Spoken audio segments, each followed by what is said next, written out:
In 1899, the streets of New York City echoed with the voices of Newsies, pelling the newspapers of Joseph Pulitzer, William Randolph Hearst, and other giants of the newspaper world.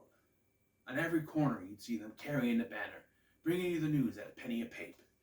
Poor orphans and runaways, the Newsies were a ragging army, until one day, all that changed. Hello there, I'm Scotty, and you're not. Welcome back to Dis-Cember. We are talking about Newsies, and my God, how many off-camera takes I did of that to get that down. That's why I don't write stuff down, but I wanted to get that on there, so there it is. Newsies is a movie that is, I'm going to sit down, by the way, that is close to my heart. It's not a celebrated movie among Disney fans, per se. Over the years, it's gotten to become an underappreciated classic. One of those films that just were not appreciated when it first came out, kind of panned by critics. Critics didn't really care for it. But over the years have gained a cult following. It's one of those that, I watched when it first came out. I thought it was okay. And then years later, I met my mom's friend at the time. We were with her family and everything, and we're going through the VHS tapes they had down there, and I saw Newsies. I wanted to watch Newsies. Everybody else wanted to watch something else. But I wanted to watch Newsies, because I'm like, oh, Newsies, I remember that. I want to watch that. No, they didn't get to watch it. And then one day, I found it on one of the movie channels, with HBO Family or something, who knows. And I watched it. And then I was renting this from the library off and on when I was younger. Never owned it, though, until recently, which is right there. I prefer the other version from the VHS, where they're like all in the square, and Christian Bale's got the newspaper thing. This movie has some stars, and you got Christian Bale, who at the time was known for just Empire of the Sun, Robert Duvall,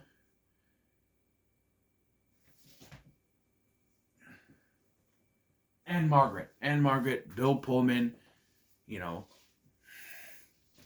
even some connections to my childhood with David Moscow, who was the young version of Tom Hanks in Big, and 4 actors, dancers, whatever, people who were on the Nickelodeon show Roundhouse at the time, that being Ivan Dudinsky, Dominic Lucero, who tragically died shortly after the movie, or a year after the movie. He had cancer. David Sidoni and Mark David. And out of all of those, David Sidoni is the one that you see the least. All the others are kind of in the background, but you see them a lot more. Where I only remember seeing David Sidoni once or twice in the movie, so you don't even know who they are, but And yes, this is a fictional retelling of the 1899 newsboy strike, done as a musical. And the character of Jack Kelly is completely fictional. The actual leader of the strike was a kid named Kid Blink, who's in the movie, but he's a background character, because they got Jack Kelly, who's now the de facto leader of this strike. And yeah, I understand sometimes with historical made movies you gotta embellish, but I think this has a leg up on Titanic, as they actually stuck to some, like, Titanic is a great movie, don't get me wrong, but it sacrifices the tragic story of people who lost their lives on a doomed cruise ship over a love story that didn't need to necessarily be told. Whereas here, it's the story of the strike. You're following the Newsies. It's what you get, the Newsies. Titanic isn't about the Titanic ship itself. The movie is hours long, right? Three hours long at least. And it's maybe over 3 hours long. Who knows? I don't know how long it is. It's right here, right? Was right here.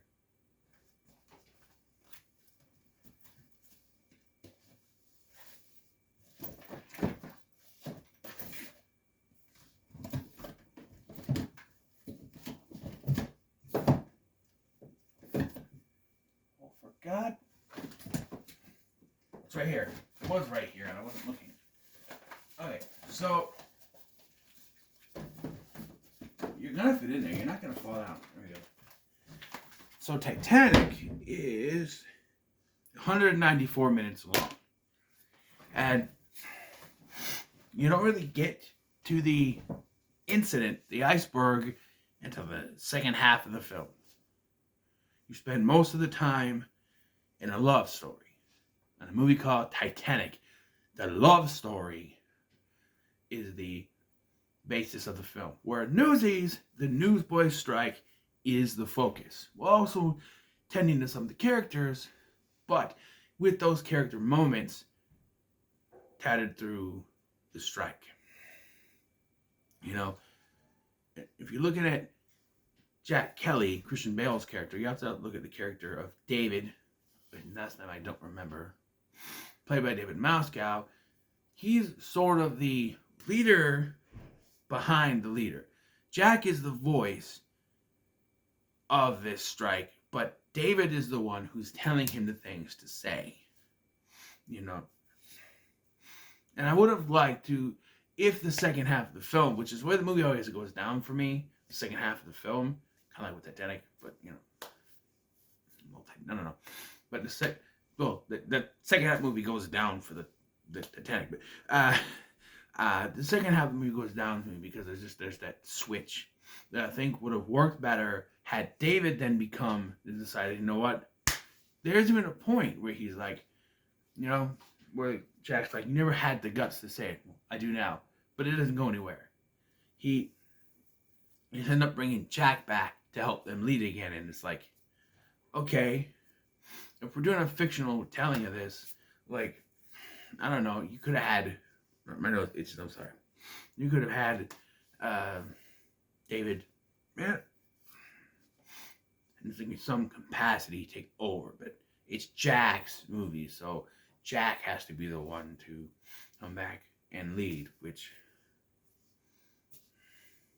you know, in a way, and you could have said like, oh, he did this, you know, so that David could step up.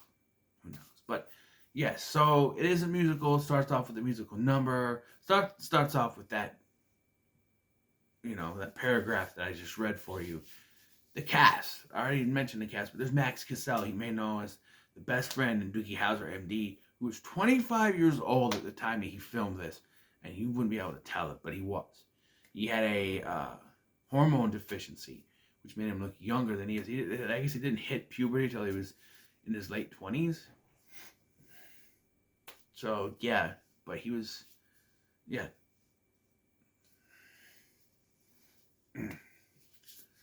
Yeah, I want to say he was the second in command of the Newsies until David came along. But yeah, you see their everyday routine at the beginning of this. They're going around, they're carrying the banner. Yes, it's unrealistic to think that they're just dancing and singing, and I get that. But in musicals, you have to dismiss that. You cannot watch a movie and say, oh, this is about a historical moment that happened. They shouldn't be dancing. But it is a musical. If it wasn't a musical, I don't think this movie would have been anything. If they made this, there are some movies, some musicals, that if you did not make them a musical, I do not think they'd be worth watching. Would Grease be worth watching if it was just a bunch of greasers? It would be the Lords of Flatbush again, basically. You know, just about greasers and gangsters. It'd be West Side Story, which was a musical, but it'd be a lesser version of that. It'd be just a greaser movie without music. The music is what makes the movie. Same thing with Newsies. A lot of people, I've heard people, you know, criticize, why did it need to be musical? Take all the music out, and you have a boring story about, you'd still have some kind of a compelling story with Jack Kelly, but you have this Jack Kelly who's, you know, once more, but I don't think, like, this is for kids, so I don't think the kids would have been drawn to this as much without the dancing and the musical numbers and all that stuff. And even then, it's a very realistic musical. It's not like Mary Poppins or Bedknobs and Broomsticks where magic, weird stuff and animation happens while they're doing it. They're just dancing. And it works. Right? So yeah, you see that there's two sides to this thing. There's the Newsies. On the other side, you have Mr. Weasel and his nephews, which we find out later, the Delancey brothers,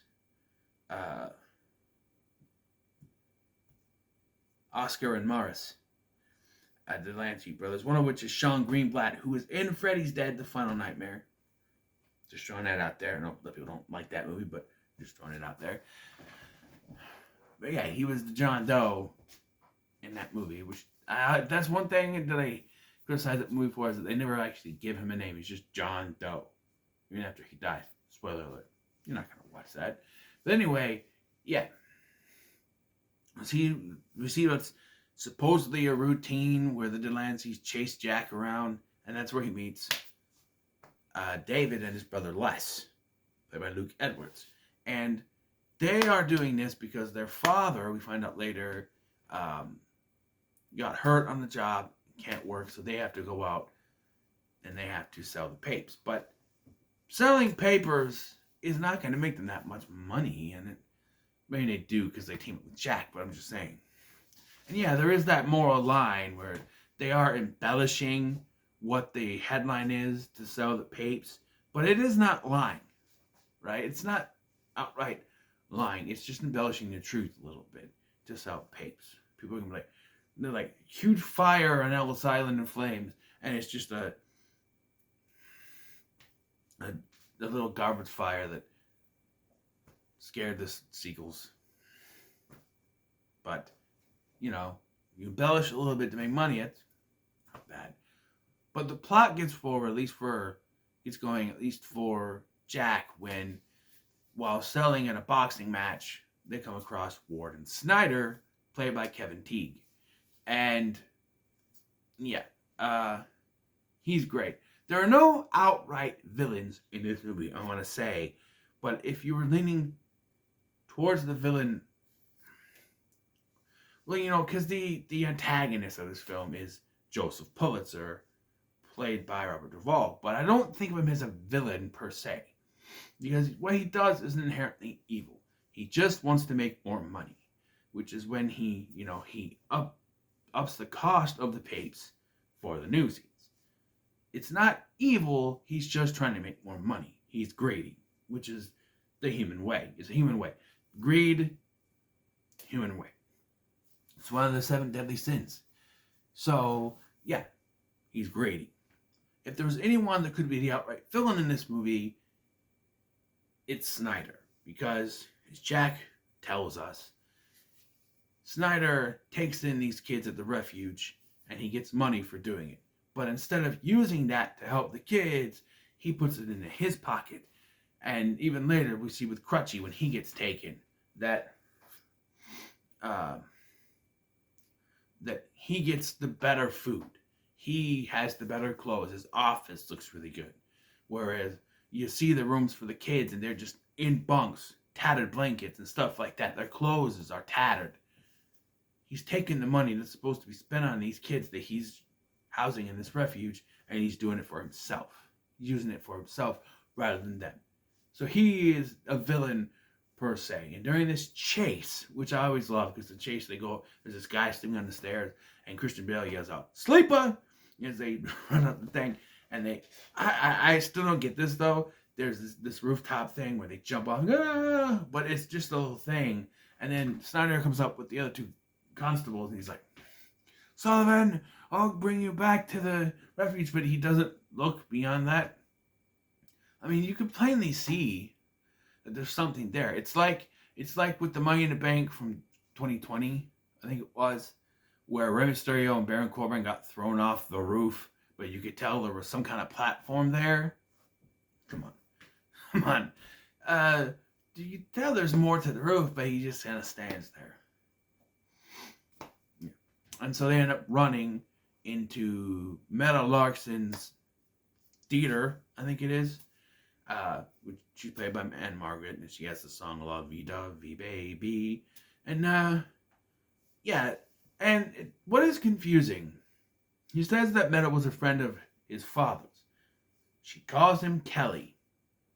So either she knows who he is and she's calling him by his fake name. Because find out later his real name is Francis Sullivan because he wants to be called Jack Kelly. So that's why she calls him that. Or she has no idea who his father is. He just said that and he just sneaks in to watch her. Who knows? Who knows? It's hard. I can assume maybe it's the latter. But I don't know.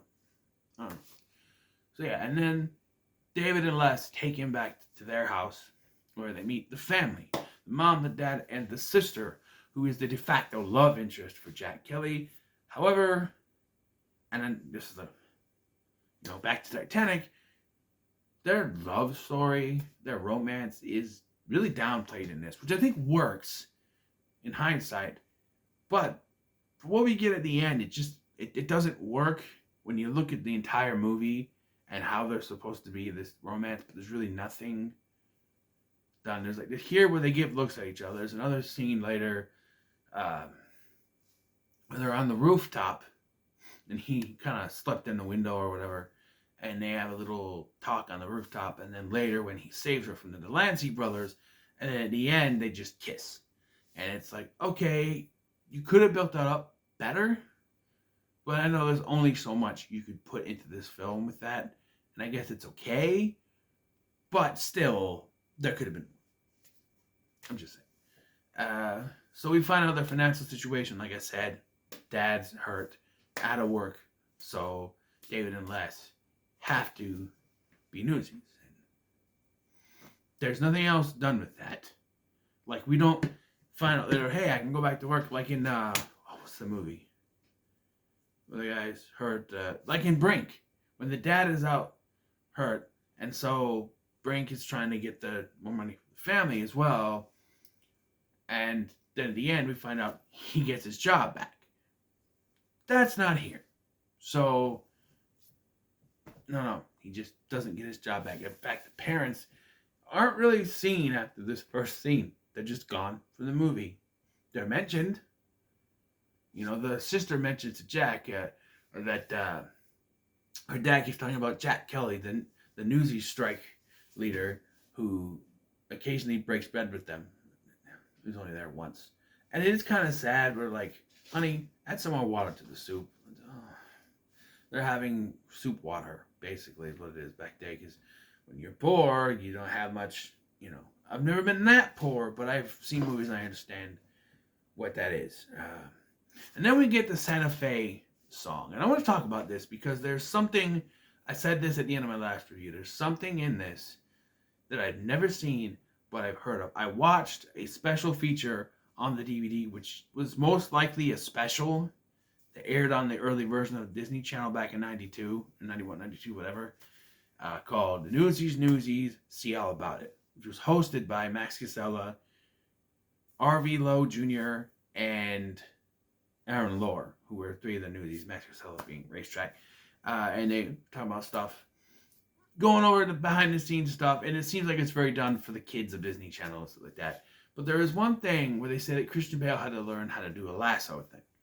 And it might just be the Mandela effect. Maybe I saw this special when I was a kid and thought it was in the movie. But I swear there was a version of this movie where that was in there. I swear, like, on the early... When I watched it for the first time on one of the movie channels when I was a kid, that was in there. But I have looked it up. I've tried to scour YouTube, and I can never find that scene. But there's this... that at one point that was in it. There are two scenes which are deleted. Two parts of songs that are deleted. There's the lasso thing, and then the opening song carrying the banner. There's a verse deleted, and they actually filmed it because it's also in this special. It takes a smile as sweet as butter, the kind of ladies can't resist. It take an orphan with a stutter, who ain't afraid to use his fist. That's taken out for them jumping over barrels and stuff before going back into the chorus with summer stinks and winter's waiting. That's taken out for them jumping over the... I don't know. I think it would have been better left in, but, it's in the musical version. the Broadway play version, which I've seen on Disney Plus. They have the stage version, and it's good, different. Like, they replaced Denton with a female character. We'll get to Denton in a minute, but yeah. So this is when we get it, that they are going to start charging the Newsies more money to get the papers. And I found it weird that the Newsies are making money for this too, but they're also, like, this is their job, so they're getting money for it, but they're also having to pay for the papers? I don't know. It's very confusing. It's confusing. It really is. I don't know. And this is where they decide, because the night before, when they're on their way after with Meta, they see the trolley strike, because there's a trolley strike going on. They see the trolley workers getting to a fist fight.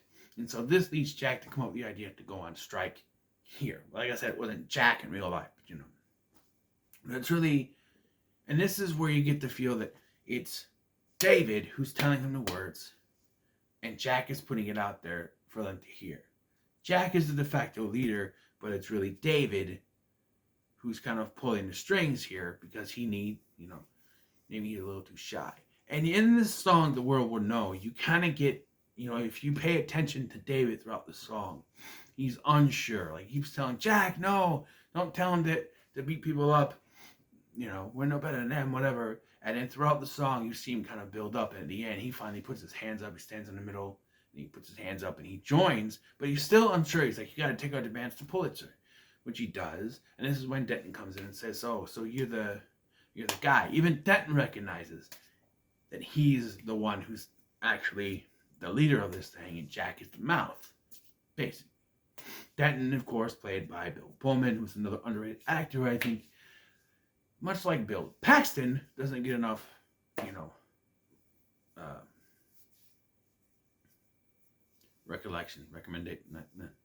recognition. I knew it was a word that started with rec.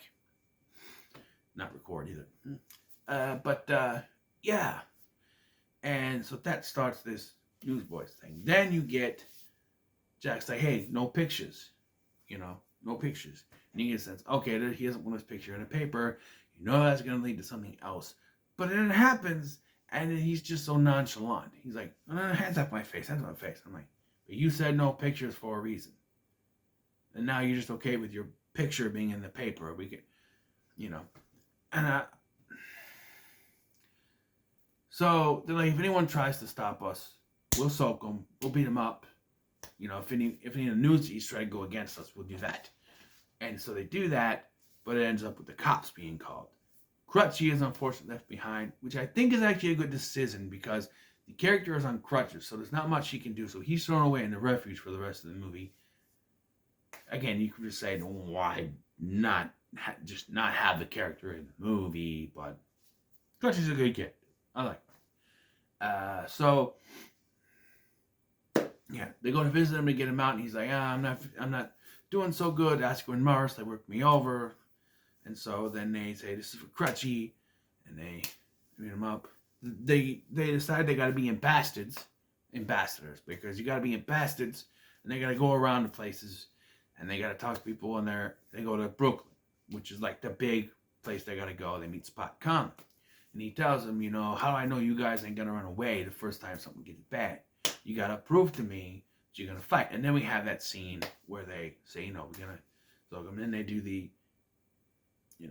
after they go see Crutchy, they do the reprise of Open the Gates, Seize the Day. This is a song that David sings. Again, David sings it. When Jack is ready to give up, they go to Brooklyn. They say, Brooklyn, they tell him Brooklyn's not coming, and then they're all down. But it's David who once again rallies them together. But Jack even shakes his hand. Jack is still the de facto leader, but David's the one that does it, so you got to remember that. And that's when they go in, and then they lose Crutchy. And then the next day they do a reprise version of that with the dance number, whatever. And that's a trap where the cops were even in on it. And they're going to allow kids to get beaten up, which the moral ground for cops. They're probably getting paid off by Pulitzer, but come on. And then there's a bunch of grown men who are gonna beat up a bunch of kids. And at one point, Skittery, one of the characters, gets punched right in the face, and then later at the restaurant, they're like, Jack is like, "You've been in a bad mood all day." I'm like, "He got punched right in the eye, Jack. I'd be in a bad mood too," you know. But yeah, never fear. Brooklyn is here. Brooklyn shows up and saves the day, and then that's when the picture happens at the restaurant, and they're all happy because the picture's there, and they sing "King of New York," and then this is where the film kind of goes down. There's less music in it. We get High Times, Hard Times, which is at the Newsies rally, and that's where the turn happens. Because Snyder sees the picture in the paper of Sullivan in his eyes, Jack. Crouchy opens his big mouth and says, "Hey, that's Jack. He looks just like himself." Or his self. His self. I don't understand his self. It's himself. It sounds so weird. They're just like himself. Just like himself. Nah, It's my brain. Sometimes it does these things without me. Saving his ass there. And so because of that, though, the others, they organize a rally, and Snyder and his man Pulitzer then takes all the newspaper people and says, "Hey, do not print anything. We got to stop this before it spreads." And so no news is printed about it now, including the Sun, which Denton works for, and there's a rally. None of them cover the rally, so nothing's going to reach anywhere now. And Jack is arrested. It's revealed his name is Francis Sullivan, his father is in jail, his mother is dead, and he's been lying to them the entire time. But it doesn't stop the Newsies from wanting to save him. They do, but it's after Pulitzer talks to Jack and says, "Hey, I'm giving you a chance. You work for me until the strike is over. I'll give you enough money in your pockets to go anywhere you want. You'll have money, you'll have nice clothes. We'll be able to live a normal life for once. Do this for me." Jack does escape, but Sights, which is like the sidekick, is like, "No, he has nowhere to go." And eventually tells, he said, "Now, you have no problem going to jail, but what about your friends? What about David? He has a family, right?" Basically threatening David. Saying, "Hey, what can I do? I can't do anything to you, but your friends, I can do something to them." So that's when Jack's like, "No, just go on, Dave. Just go." And then we see the next day he's a scabber, as they call him, as he's wearing the new nice clothes. Mr. Pulitzer picked him out himself. What is with talking like that? His self is how they talked back in 1899? I don't know. I do like Weasel, though, as like a slimy character. At some point, you gotta think, what are these adults? They got, they gotta think fear for these kids, but And this is where everything goes down the shithole. Everyone hates Jack, and this is where Dave's like, where he's like, "You didn't have the guts to do it yourself, Dave." "Yeah, well, now I do," which kind of goes nowhere because everyone kind of splits up, and then it goes to Jack is living in the basement of the area where they get the papers, and there's a printing press down there, which sets up for something later. Denton is being related to his job as a reporter to be an ace war correspondent, basically they're getting rid of him so the story doesn't spread anymore, basically. And then the Delanceys try to sexually assault Sarah, the sister, which it's downplayed, but like Morris has his hands all over her. They're doing something. They're doing it to anger Dave so that Dave fights him and they can beat the crap out of him. They're doing it to antagonize him so that he, they're insinuating it. They're inciting the incident. I don't know what's the word? I can't even think words. Interrogate? No. Whatever. They're goading him into doing it so that they can beat the crap out of him. But Jack has a change of heart and saves him. And then we're back to where it was. They're all cool now, despite the fact that he lied to them. And they go to Denton and, hey, we got to make this paper. And it just so happens, I know a guy with a printing press. They go to the press that's underneath everything. And they print it out there. And we get another song for Once and For All. And like I said, this is where it goes down for me, because it's like Jack lied to them. David said he was going to step up as a leader, but then Jack just comes back into the picture. He saves them, and they're like, okay, you can be leader again, and David does nothing. I've always felt that after Jack is taken away and he starts working as a scab, then that's when David should stand up, and they should win the strike with David in charge. And at the end, Jack said, I knew you had it in you all along. And they shake hands. Like he did it to protect David, but he wasn't really a scab. But did he necessarily need to come back? You know? I always thought maybe Jack should have, like, kayfabe left. You know what I mean? Like, he gets the money. Why don't you just give me money? I'll go to the training yards. And he goes to the training yards. Maybe he has one last argument with David where he's like,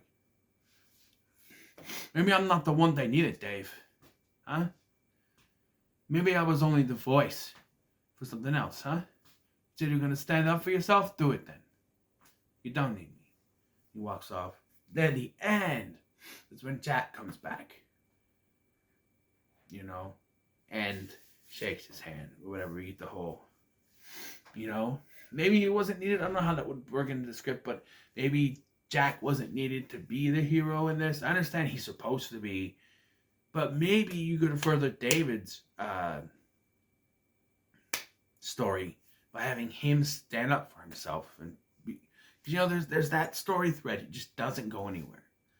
But yeah, and they win the strike. Brooklyn comes back. They all come back because they all send that paper out to everyone, and a whole bunch of newsies from all over the place come in, and they win the strike because Bulger's like, whose press did you use to print this? Whose? I only used the best, so I gotta say, thanks again, Joe. And that's what breaks him. He's like, that's where he finally, you could see in Robert Duvall's eyes, he's like, son of a bitch got me. And yeah, and then Teddy Roosevelt shows up, which is also talked about throughout the film, where Jack says he and Teddy Roosevelt rode out on a carriage. It's revealed later he hid underneath the carriage to get out. But Denton goes to Teddy Roosevelt, who's not president yet. He didn't become president until 1901. So a couple of years before he became president. And you can say maybe this, in the fictional world, is what helped him. Who knows? But I think he was governor at this time. But yeah. And Jack goes off to the train yards with Roosevelt. But then we get a reprise of carrying the banner. And then Jack comes back.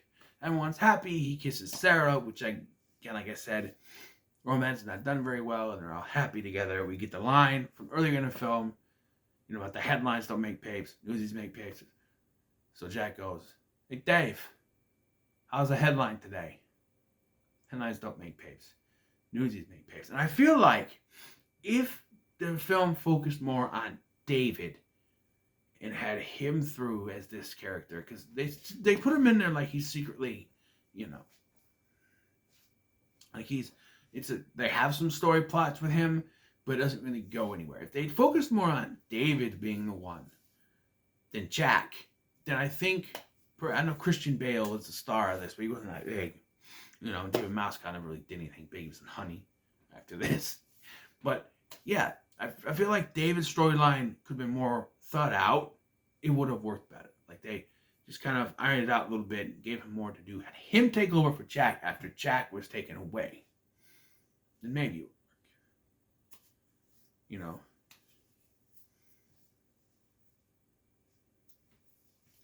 But overall, I do still enjoy this film. I think it's pretty good. I think it's an underrated Disney film that is not talked about enough. I feel like this needs to have more recognition. Even my son, when I showed it to him earlier this year, I said, so what do you think? After it was done, I said, so what do you think? He goes, eh. Like, what do you mean, eh? It's okay. I'm like, it's a great movie. When you're older, I think you'll understand it better. He's only 11, so he was 10 at the time. So I don't think he understands it as much. And I think that's the problem. I think people will see this as you show it to your kids, they're not going to understand it. Well, you need to be at least maybe a teenager at least to know all the government stuff, to know all about that stuff, to know what's going on. Like, you go through school and you learn about who Teddy Roosevelt is and how newspapers work and stuff like that, then you learn it. Little kids aren't going to understand this movie, which is why when I was a little kid, I didn't understand it. It came out in 92. I was 5. So I saw it when I was 6 or 7 years old. I probably didn't get it until I was older, but it still stuck in my head that when I saw that VHS, I want to watch Newsies. And then it was on when I was a little bit older than my son, I think.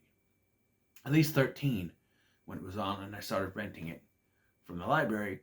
Then I really started getting into this movie. And at one point, my brother, who was probably younger than my son at the time, wanted to watch this. He liked the World Will Know song, which is a good song. I'm Between Seas a Day and Carrying the Banner myself. King of New York is also good. The music in this is great. It's directed by Kenny Ortega, also choreographed by him and some others. But yeah, Kenny Ortega, good with musicals. It's a great movie. It's a good movie. It's a good movie. I'm going to give it a pretty good. So what are your thoughts on Newsies? Let me share, like, share, and subscribe. It's probably the longest one I've done so far. So, we're heading back to the animated world of Disney with their take on the tale of King Arthur. And, much like Titanic, I have some things to talk about. So anyway, watching, I've been Scotty, and I'll see you in the next one.